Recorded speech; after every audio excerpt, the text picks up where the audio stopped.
with the world building, I'm kind of one of those people that gets ideas from weird stuff that I read.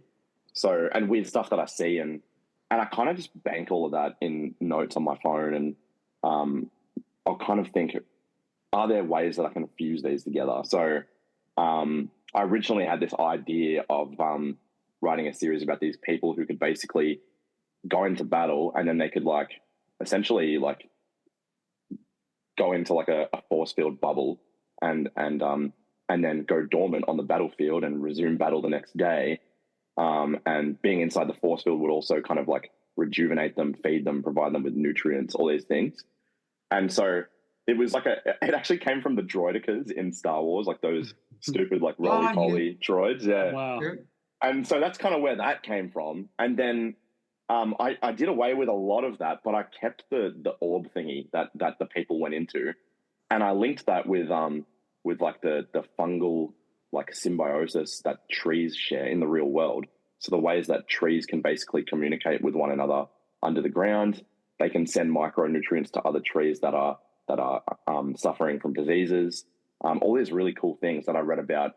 I read this book called The Hidden Life of Trees, and I've always been super fascinated by trees, growing up in the Blue Mountains, and doing long bush walks and stuff, and being utterly kind of breathtaking by the landscape there. But so I started thinking, how can I fuse all these things together?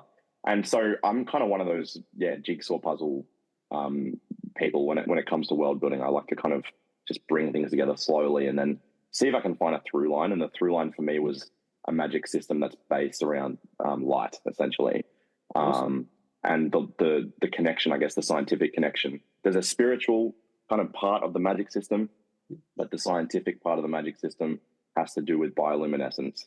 And the thing that interests me about bioluminescence is that we see it in the real world and it looks unreal. It looks supernatural, Yeah. But chemically there's something happening. And so I wanted to kind of integrate those things in my world.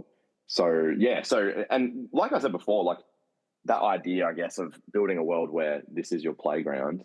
Yeah. I love having so many different things happening and been able to kind of explore culture to culture, how this world impacts the people. So, so a lot of, I guess if I had to kind of distill down the world building, it's just basically be exposed to a lot of things, be exposed to a lot of different written works, visual mediums, be exposed to a lot of conversations with different people. And like when you're listening to these things or reading these things, like actively think about them, because oftentimes you have little light bulb moments. You just don't know how to fit them all together.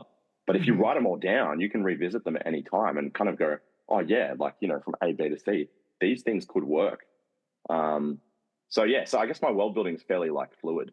It's kind of in the moment.